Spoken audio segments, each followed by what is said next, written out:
Hi, I'm Tracy Walker, and today I'm going to read another chapter of my book, The Cards I Was Dealt That Transformed My Life. And today's chapter will be Chapter 4, School, the first time round. School was little more than a curse. I was isolated because of my circumstances.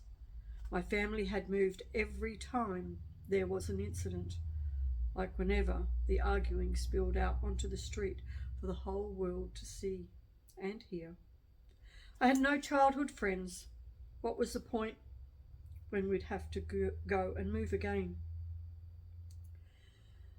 The older you get, the harder it is to go up to someone at school and say, hello. The harder it is to fit in. Each time we moved, I went further inside myself. It was safer than showing I was hurting or scared. As a child, it was easier to be invisible and stay in the background. There was no one to teach me how to communicate. Nobody recognised where we were both coming from. It was always my fault, no matter what. I hated being blamed for everything, every feeling and emotion that my sister had. Mum wouldn't take the time to find out. The same thing happened at school. Teachers would come to their own conclusion, and the majority of the time they were wrong. It was so much easier to be as far away from my sister as possible. It was the easy road. My younger sister and I couldn't even do the dishes at the same time because it would always end up in another argument. I desperately wanted to escape from all of it. Being at a different school gave me, for a period of time anyway. Ultimately, though, I had to go home at the end of the day. It was something I learned to live with. I don't do this today. I know I will get so much further by facing myself and what is going on inside of me that I will make the most gain from my growth. These days I show my grandchildren how we all come at things from a different perspective. And I love it when I can work through situations with them and they say, it's nobody's fault, and apologise to each other because they are open and willing to see the other's perspective. The fear those feelings and emotions are that kept me going back to what's comfortable never really went away. For a long time, I only knew what I'd watched my parents do. When fear rose up, I'd go straight back to what I knew because that kept me safe. It also kept me from moving forward into the best version of myself. It's like a dog chasing its tail. That's what I did for such a long time. I had no destination in mind, only a need to survive. Not every class at school was awful.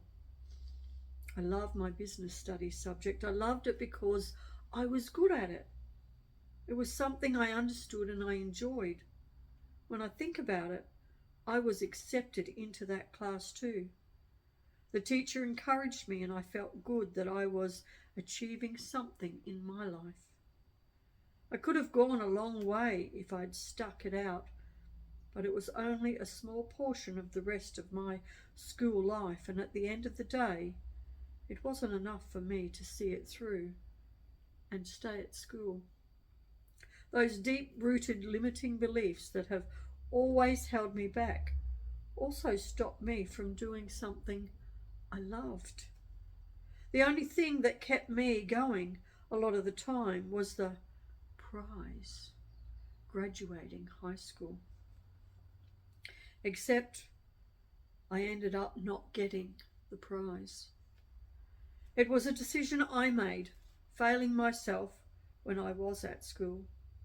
I took the easy road and I gave up. I was sick of feeling dumb in front of my peers And because I couldn't answer the teacher's questions, they didn't understand my mind was elsewhere. What do I have to do after school? Peel the beans and peas, make sure everything was just right, hope that yelling and screaming and fighting wouldn't happen that night. Nobody could understand my normal, and I didn't have the words or the desire to explain it to anyone. I believed it was better to fly under the radar. All I wanted to do was sink into the background and not be seen. My home life was a subject that stayed hidden. The teachers didn't know, my peers didn't know. That worked for me. With the exception of business studies, I didn't enjoy any of my subjects. One of the worst was sex education. Most of the time I just sat there while the teacher droned on. But then there was the homework. One time we were supposed to do a report on one of the topics. What did I know about sex? Nobody talked about it at my home. I'd never been given the talk when I went through puberty. No help. I never asked questions either.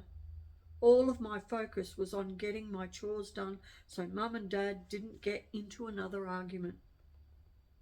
All I knew about sex was that it involved Mum yelling at Dad to get on his own side of the bed. I was so far out of my comfort zone with this report it wasn't funny. The other subject I really dreaded was maths. I just didn't understand it. Crunch time. And the cherry on top of my whole school experience came when my maths teacher put me on the spot. So she said, "Perhaps you'd like to share your process and your answer with the class."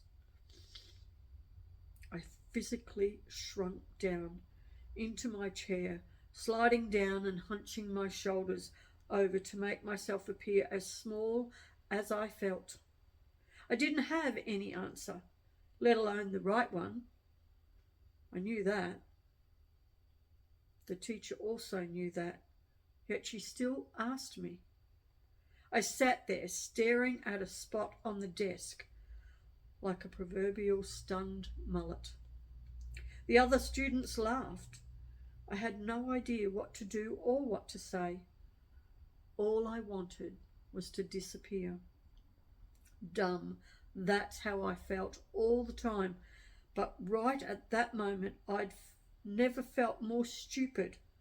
The teacher offered no guidance, no support. "Clearly you don't know," she said, and then moved her attention to someone else. I'm sure she had no idea how she made me feel that day. It was the worst thing that could have happened to me at that point in my life. Worse than the fights at home, worse than not feeling loved. I felt worthless. I felt stupid. I had enough. I quit. I just couldn't face school anymore. I took the first job that came along. It was a clothes sorting. Why not? It's a job. I was earning my own money. How good was that? Had to be better than feeling worthless and stupid, didn't it? Besides, I wasn't capable of doing anything else. I wasn't smart enough. I certainly didn't deserve anything better. That limited thinking held me back from achieving and succeeding for years. I bumped into my business teacher one day at the shopping centre, not long after I'd left school. We chatted very briefly, just trivial stuff.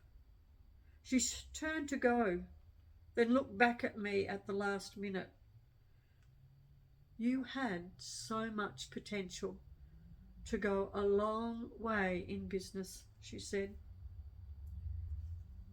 I didn't have a response for that. Did she know something I didn't? Even if I'd pursued a career in business, would I have only failed myself with my self-doubt? What would I have done if someone questioned me? Would I have walked away because I didn't have the self-confidence to believe in myself or the self-esteem to see it through. This is how powerful those childhood imprints were for me. Today, I don't sit and ponder what life could have been because my journey has brought me to this place I'm meant to be now. All the lessons have helped to create the person I am today. I embrace opportunities. I come at life from a totally different perspective. What do I want? That's the question I ask myself today. On reflection of that chapter of my life,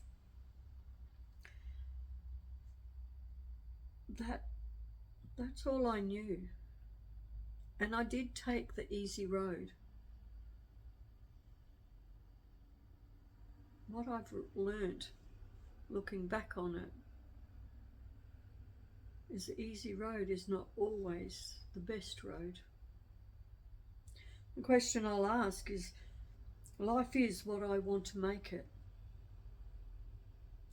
Is it the life you want to make? Because we all have choice. I didn't know anything different then. But what I know now is my background, my upbringing. What I live does not define who I am as an individual, as a person. I can make choices for myself and what's best for me. I don't have to fit in to somebody else's box. I can take the time and reflect and look at what I want in my life. It's so very, very important. And I hope whoever's listening to this can see beyond their circumstances and don't let your life's journey or what's happened to you define who you are. I wrote this book to help people see that they do have options. And I hope you take those options for a better life.